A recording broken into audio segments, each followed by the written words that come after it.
அன்பான உறவுகளுக்கு வணக்கங்க. காவேரி ரம்யா கிட்ட பேசிடுறாங்க. விஜய்க்கு நீங்கள் எப்படியாவது வாழ்க்கை கொடுக்கணும், பாவம் பிள்ளைய வச்சுட்டு கஷ்டப்படுறாங்க அப்படி சொல்லிட்டு பேசி முடிச்சிடுறாங்களா. இங்கே விஜய் என்ன பண்ணுறாங்க, என்ன பண்ணாலும் சரி நீ தாண்டி என் பொண்டாட்டி அப்படிங்கிறத மனசில் உறுதியாக வச்சுக்கிறாங்க. இங்கே காவேரி, இங்கே எல்லாருமே காவேரிக்கு தெரியாமல் சாரதாவும் விஜயும் போயிட்டு அந்த ரம்யா கிட்ட பேசிட்டு வந்துடுறாங்க. இந்த மாதிரி காவேரி தான் என் பொண்டாட்டி, அவளுக்கு சுயநினைவு வர வைக்கணும், அதனால உனக்கு எனக்கு கல்யாணங்கிற மாதிரி, அதாவது உங்களுக்கு எனக்கு கல்யாணங்கிற மாதிரி பேசிக்குவோம் ப்ளீஸ் ரம்யா அப்படின்னு கெஞ்சுறாங்க. சார் ஏன் சார் அப்படிலாம் கெஞ்சுறீங்க, நான் இருக்கேன் சார், என்னால் முடிஞ்சது ஒரு புருஷன் பொண்டாட்டியை சேர்த்து வைக்கிறதுனா நான் தாராளமாக நடிக்கிறேங்க, நான் சேர்த்து வைக்கிறேங்க, அடுத்தவங்களுக்கு நல்லது நினச்சா நமக்கு நல்லது நடக்கும்னு சொல்லுவாங்க அப்படின்னு தங்கமான ரம்யாவுக்கு ஒரு ஓ போட்டுருங்க. இப்போ என்ன பண்ணுறாங்க, போய் பார்த்து பொருள் எல்லாம் காவேரி தாங்க வாங்குறாங்க. ஏற்கனவே அதை பதிவு போட்டிருக்கோம். கொலுசு வாங்கி மாட்டுறது என்ன, தாலி வாங்குறது என்ன, எல்லாமே காவேரிக்காக தானே அப்படின்னு நினச்சிக்கிட்டு அந்த பொண்ணுக்கு ரம்யாவுக்குன்னு காவேரி அளவு வச்சே வாங்குறாங்க. காவேரிக்கும் பார்த்தா வரப்போகிற பொண்டாட்டிக்காண்டி இவ்வளோ பார்த்து பண்ணுறாரு. பொண்டாட்டியை தவிர வேறு யாரையும் நினைக்க மாட்டேன்னு சொன்னார். எப்படி அவருக்கு இவ்வளோ பாசம் வந்துச்சு, ரம்யா அப்படி என்ன பண்ணிட்டா அப்படின்னு அவங்களுக்கு ஒரே டவுட்டாக இருக்குது. என்ன பண்ணுறாங்க, விஜய் வீட்டுக்கு வராரா, விஜய்கிட்ட அவங்ககிட்ட ஒரு டவுட்டு கேட்கணும் அப்படிங்கிறாங்க. என்ன விஷயம் கேளுங்க மிஸ் அப்படின்னு சொல்ல, இல்லை நீங்கள் ஒரு வாட்டி சொன்னீங்க நான் என் பொண்டாட்டி தவிர யாரையும் லவ் பண்ண மாட்டேன் அப்படின்னு சொல்லிட்டு, இப்போ எப்படி ரம்யாவுக்காக இவ்வளோ பார்த்து செய்கிறீங்க அப்படி சொல்ல, என்ன காவேரி வெரி சிம்பிள் அப்படிங்கிறாங்க. என்ன அப்படின்னு கேட்க, என் பொண்ணை அவ்வளோ பாசமாக பார்த்துக்கிட்டா, அப்படி தான் என் பொண்டாட்டி எப்படி இருந்தால் பார்ப்பாளோ அது மாதிரி பார்க்கல நான் எப்படி வேணான்னு சொல்லுவேன். என்னை பொறுத்த வரைக்கும் என் பொண்ணை உயிராக நினச்சா அந்த பொண்ணு இல்லை, அந்த அம்மா பிள்ளை எல்லாமே எனக்கு உயிர் தான். அப்படி இருக்கையில் அதனால் அவங்க பிள்ளையும் நான் உயிராக எடுத்துக்கிறேன்னு சொல்லிட்டு தத்தெடுத்துக்கிறது என்ன, என் பிள்ளைக்கு அவன் தான் அண்ணன், அவங்க அம்மா தான் எனக்கு ஒய்ஃபு அப்படின்னு முடிவு பண்ணிட்டேன். அதனால தான் இதில் என்ன இருக்குது, வெரி சிம்பிள். அப்போ நீங்கள் அந்த பொண்ணு லவ் பண்ணுவீங்களா, பண்ணிடுவேன், அவ்வளோதாங்க. தாலி எப்போ கட்டணும் அந்த நிமிஷத்துலேருந்து அவள் என்னில் உயிரில் கலந்தவ, அவள் என் பொண்டாட்டிங்க, என் உயிராயிருவாங்க, என் உணர்வாயிருவா. இப்போவே என்னை பார்த்து நைட்டெல்லாம் கால் பண்ணி சாப்பிட்டீங்களா தூங்குனீங்களா தலை வலிக்குதுன்னு சொன்னேன், உடனே மாத்திரை ஆர்டர் பண்ணுறா, நான் வேணான்னு சொன்னாலும் கேட்கல. அப்புறமா என் பொண்ணுக்கு என்ன பண்ணுற ஏது பண்ணுற, சாப்பிட்டியாடா பல்லு விளக்குனியாடா அப்படி ஆணு ஒரு லைட்டாக கொசு கடிச்சதே அப்படி கத்துனா, உடனே என்னாச்சுன்னு அப்படி துடிக்கிறா தெரியுமா காவேரி.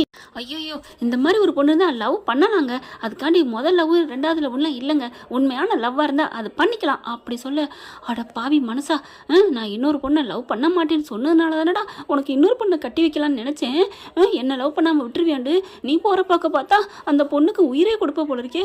ஐயோ அடி ரம்யா நீ கொடுத்து வச்சாலாடி, முடியாது, நோ நெவர், நான் மட்டும்தான், நான் தான் காவேரி மிஸ்ன்னு சொல்லக்கூடாது, குட்டிமா எனக்கு மட்டும்தான் பொண்ணாக இருக்கணும், அவளுக்கு நான் தான் அம்மாவாக இருக்கணும். இப்போ எப்படி தடுக்கிறது, ஐயோ விடிஞ்சா நாளைக்கு கல்யாணம், என்ன பண்ணுறது ஒன்றும் புரியலன்னு புலம்பி தள்ள அதையெல்லாம் கேட்டுக்கிட்டு இருக்காங்க. சாரதா விஜயாவும் ஐஃபை அடிச்சுக்கிறாங்க.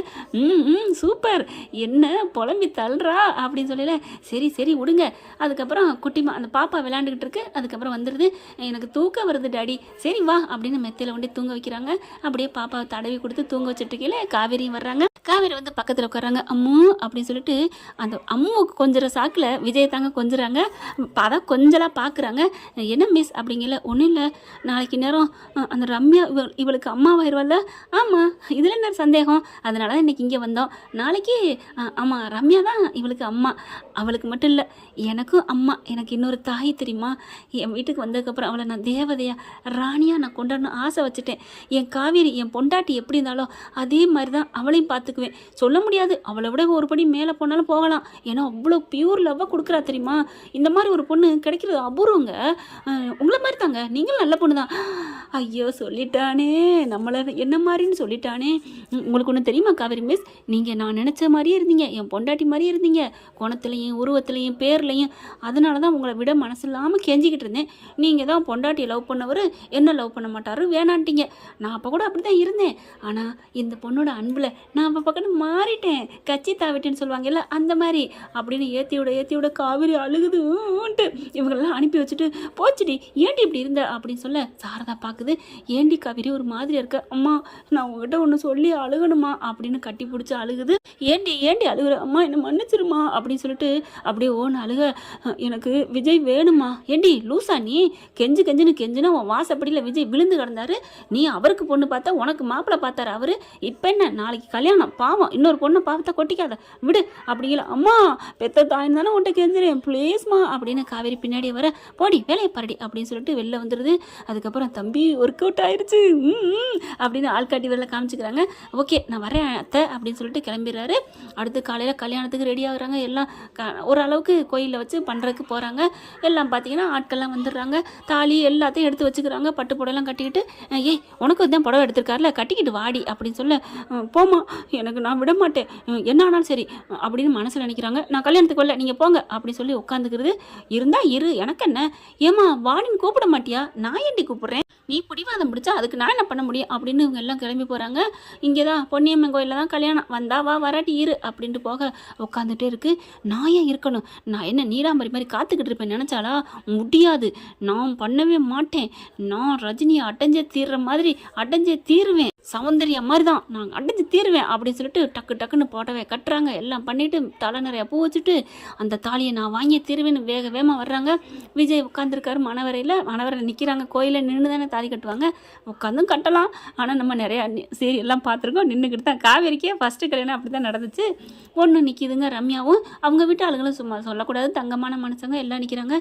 காவேரி வர பார்க்குறாங்க, வர்றாளான்னு எட்டி என்னத்தை இன்னும் என் ஆளை காணா, வருவா மாப்பிள்ள கவலைப்படாதீங்க நான் சொல்கிறது நடக்கும் அப்படியா அப்படின்னு எட்டி பார்க்க, அத்தை அட நேரம் ஆகப்போகுது, அட நம்மளுக்கு தான் தெரியும்ல ரம்யா நம்ம பொண்ணு தானே, ஏன் ரம்யா, ஆமாம் எனக்கு என்ன இருக்குது, நான் என்ன பொண்ணா என்ன, எல்லாமே அவளுக்கு தான் இந்த தாலி மாலை எல்லாமே, வரட்டும் அப்படிங்கிற எட்டி பார்க்குறாங்க.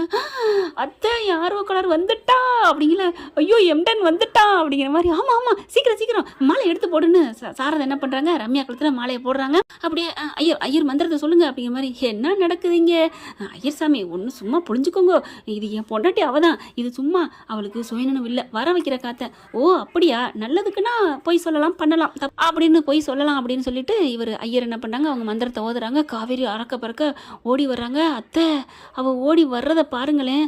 ஆமாம் மாப்பிள்ள அவள் ஓடி வர்றதை பாருன்னு சொல்லலத்த, அவள் ட்ரெஸ்ஸை பாருங்க. ஆமாம் கட்ட மாட்டேன்னு சொன்னா நான் எடுத்து கொடுத்ததை போட்டிருக்கா அத்தை அப்படின்னு, தலை நிறையா பூவு வளையல் நான் கொடுத்ததை அம்புடும் போட்டிருக்கா, புடவைக்கில் நகை வச்சுருந்தேன் அதையும் எடுத்து போட்டிருக்கா பாருங்க, மாப்பிள்ள கை கொடுங்க அப்படின்னு சொல்ல வேகமாக வந்து நிற்கிது. என்னடி அப்படிங்கல, அம்மா உனக்கு மனசாட்சி இல்லை, உனக்கு கொஞ்சம் கூட கருணை இல்லை இறக்கம் இல்லை, என்னடி சொல்கிற, என்னை விட்டுட்டு வந்துட்டேன் நீ பாட்டுக்க, ஏண்டி இப்போ எதுக்கடி இப்போ பறக்கிற. சாரதா ஒரு உழுப்புறாங்க, ஒரு அடிக்க போகிற அளவுக்கு, அம்மா கழுத்தை உனக்கு இப்படியே விடு தள்ளு அப்படின்னு சொல்லிட்டு விஜய்கிட்ட வராங்க. ஏன் விஜய் உங்களுக்கு மனசாட்சி இல்லை, ஈவு இல்லை இறக்கம் இல்லை, என்னங்க என்ன இல்லைன்னு கேட்குறீங்க. ஆமாங்க உங்கள் மனசில் உங்கள் பொண்டாட்டி இருந்தாங்க போயிட்டாங்க, அதான் நான் ஒத்துக்கிறேன். அதுக்கப்புறம் ரெண்டாவதாக இருந்தது யாரு மிஸ், யாருன்னு சொல்லுங்கள் மிஸ், நான் தான் அப்படி சொல்ல, நீங்கள் தானா, இல்லையே அப்புறம் ஏன் பொண்ணு கேட்டு வந்தீங்க, அது என் பொண்ணுக்காக கேட்டு வந்தாலும் உங்கள் மனசில் நான் இருந்ததுனால கேட்டு வந்தீங்க. ஆமாம். உடனே ரம்யா பார்க்குது, என்ன மிஸ் என்னாச்சு, அம்மா தாயே நான் உன்ட்ட வரலம்மா, நான் இங்கே தான்மா பேசிகிட்டு இருக்கேன், உனக்கு ஒன்று தெரியுமா, இவங்களுக்கு எனக்கு தான் கல்யாணம் நிச்சயம் ஆணுச்சு. என்னது நிச்சயமா, ஆமாம் அம்மாப்பா நம்மளுக்கு தான் நிச்சயம் ஆணுச்சுல, நான் தான் கொஞ்சம் சின்னதாக வேணான்னு வருத்தப்பட்டு கோவத்தில் வேணான்னு சொல்லிட்டேன், அதுக்கான இன்னொரு பொண்ணை பார்ப்பீங்களா என்ன, இங்கே பாருமா ரம்யா நீ நல்லா இருக்கணும், உனக்கு நல்ல மாப்பிள்ளை கிடைப்பாரு, இவரை விட உனக்கு சூப்பர் மாப்பிள்ளை கிடைக்கும், இவர் என்ன குட்டையாக குள்ளமாக கருப்பாக இருக்காரு, ஒரு அழகே இல்லாமல், இவர் உனக்கு செட் ஆகாது அப்படின்னு விஜய் பார்க்குறாங்க. காவேரி மிஸ் புரிஞ்சுக்கோங்க அப்படின்ட்டு, ரம்யாம்மா நீ வேற கல்யாணம் பண்ணிக்கோ, அந்த மாலையை கொடுமா, கேட்கவே இல்லைங்க, மாலை எடுத்து கழுத்தில் மாட்டிக்கிறது. அவங்களும் ஓகே அப்படின்னு சொல்ல, என்ன மிஸ் இப்படிலாம் பண்ணுறீங்க, எனக்கு கல்யாணம் ஆகும்போது இப்படி மாலையை பறிக்கிறீங்க, ஹலோ நான் தான் சொல்கிறேன்ல, அப்படியே அசின் ஒரு படத்தில் உப்பு போக்கிரி படத்தில் பேசுவாங்கள்ல, எந்திரடி அப்படிங்கிற மாதிரி, ஹலோ நான் தான் சொல்கிறேன்ல அப்படின்னு சொல்லிட்டு டக்குன்னு இங்கே திரும்புகிறாங்க. இங்கே பாருங்கள் உங்களுக்கு நான் தான் ஒய்ஃபு, நீங்கள் தான் எனக்கு புருஷன், தாலியை கட்டுங்க அப்படின்னு சொல்ல சாரதா பார்க்குது, பேசுமா இப்போ ஆச்சும், மாப்பிள்ள என் பிள்ளை பாவம் கொஞ்சம் அப்படிங்கிற, அத்தை நானா மாட்டேங்கிறேன், அவங்க தான் வேண்டாம் பொண்டாட்டி இருக்கிறவங்க கல்யாணம் பண்ணவரை நான் ஒரு ஃப்ரெஷ்ஷாக கல்யாணம் பண்ணுவேன்னு சொன்னாங்க, அப்புறம் எப்படி அப்படின்னு சொல்லி அதனால தான் எனக்கு வேணாங்கல. டப்புன்னு காவேரி என்ன பண்ணுறாங்க, விஜய் வாயில் தன்னோட கையை வச்சிடுறாங்க, படார்னு மூடுறாங்க. ப்ளீஸ் சொன்னதை குத்தி குத்தி காமிக்காதீங்க. சொல்லி காமிக்கிறது மனிதருக்கு நல்ல பண்பு இல்லை தெரியுமா? அட்டே அப்பா கவிதையெல்லாம் பறக்குது, அனல் தூள் பறக்குது அப்படின்ட்டு. இப்போ என்ன மேடம் உங்களுக்கு வேணும்? இந்தாங்க தாலி, இது என் கழுத்தில் கட்டுங்க, உங்கள் கையால் ஒரு தாலி எனக்கு வேணும், அவ்வளோதான் அப்படின்னு சொல்ல, அப்படியே சரி இப்போ போதும் மாப்பிள்ள கட்டுங்கங்கிறாங்க. ரம்யா உங்களுக்கு எனக்கு ஒன்றும் பிரச்சனை இல்லை, நீங்களே கட்டிக்கங்க அப்படி சொல்ல, அப்பாடா நீ நல்லா இருப்பமா உன் புள்ள குட்டியோட. அதான் நான் பார்த்த மாப்பிள்ளையா லட்டு மாதிரி மாப்பிள்ளையா அழகே இல்லைன்னு சொல்லி எப்படிலாம் ஏமாத்துறப்பாரு அப்படின்னு சொல்லிட்டு கீழே தாலி கட்டுறாங்க. கல்யாணம் முடிஞ்சிருது. காவேரிக்கு சந்தோஷம் தாங்கலை. அப்படியே அவங்க எடுத்து கொடுத்த மெட்டியை போடுறாங்க, கொலுசை மாட்டுறாங்க. தாலியை கட்டணும்னு அவ்வளோ ஒரு சந்தோஷம். எப்படியோ எனக்கு நான் ஆசைப்பட்ட மாதிரி கிடச்சிருச்சு அப்படின்னு காவேரி சந்தோஷப்படுறாங்க. அதுக்கப்புறம் எங்கிட்ட திரும்பி பார்க்க, ஒன்றே ஒன்று காவேரி மிஸ், ஒன்றே ஒன்று உங்ககிட்ட கேட்கலாமா? என்ன கேட்கணும்? கேளுங்க அப்படின்னு சொல்ல, ஒரு கண்ணாடி இங்கே இருக்கான்னு பார்க்குறாங்க. இருக்குதுங்க, போய் எடுத்துகிட்டு வந்து கொஞ்சம் கண்ணாடியை முன்னாடி பாருங்கள் அப்படிங்கிற காவேரி பார்க்குறாங்க. விஜய் அண்ணா பாருங்க. என்னது அண்ணாவா? காவேரி கேட்குறாங்க. ஆமாம் அவங்க அண்ணா தான், எங்களுக்கு எல்லாமே தெரியும். கண்ணாடியில் பாருங்கள். என்ன எல்லாமே தெரியும்? நீங்கள் இந்த மாதிரி வருவீங்கன்னு தெரியும், அதனால தான் எல்லாமே உங்களுக்கு ஏற்ற மாதிரி உங்களுக்கு பார்த்து பண்ணார். என்னது எல்லாம் தெரியுமா? ஆமாம் அப்படிங்கிறாங்க. அப்போ அண்ணான்னு சொல்கிறீங்க? அதுதான் தங்கச்சியா அண்ணனுக்கு உதவி பண்ணேன் அப்படி சொல்ல, அட பாவீங்களா ஏமாத்திட்டீங்களா? ஆமாம் நாங்கள் ஏமாத்தினோம், கண்ணாடியில் ஃபஸ்ட்டு பாருங்கள் அப்படிங்கிற கண்ணாடியில் பார்க்குறாங்க. இந்த முகத்தை குள்ளம் கருப்பு கலையே இல்லை, எப்படி நீங்கள் போய் சொன்னீங்க? உங்களுக்கு தகுந்த மாதிரி நீங்கள் மட்டும் சொல்லலாம், நாங்கள் சொல்லக்கூடாதா அப்படிங்கிற காவேரி கொஞ்சம் வெக்கப்படுறாங்க. அது சும்மா அவங்க மனசு நோகக்கூடாதுன்னு சொன்னேன் அப்படிங்கிற விஜய் பார்க்குறாரு. அது சரி நீ சொல்கிறது பொய்ன்னு தெரியும், இருந்தாலும் வாய் கூசாமல் நான் கருப்புன்னு சொன்ன பார்த்தேன் காவேரி, அது ஏன் காவேரி அப்படிங்கிற, அது சும்மா தான் லொடலாக்கி அப்படி சொன்னால் நம்பிட்டேன் அப்படின்னு சொன்னால் நம்பலேன்னு அர்த்தம் இல்லையா? அது மாதிரி நீங்கள் கருப்புன்னு சொன்னது சத்தியமாக நீங்கள் கருப்பு தாங்க. அடிப்பாவி மறுபடியுமா? ஆமாம் தலையை பாருங்கள், தலை முடி கருப்பு, நான் உங்களை கருப்புன்னு சொன்னது முடியை பார்த்து சொன்னேங்க அப்படின்னு சொல்ல, ஒன்று அப்படின்னு துரத்துறாங்க. வெக்கப்பட்டு போடுறாங்க காவேரி. என்ன ஃப்ரெண்ட் இப்படிலாம் போனால் நல்லா தானே இருக்கும். இந்த பற்றி உங்களுக்கு பிடிச்சிருந்துச்சுன்னா உங்கள் பொண்ணான கையில் ஒரு லைக்கை போட்டு சப்ஸ்கிரைப் பண்ணி ஆதரவு கொடுங்க அன்பு உறவுகளே. Thank you friends.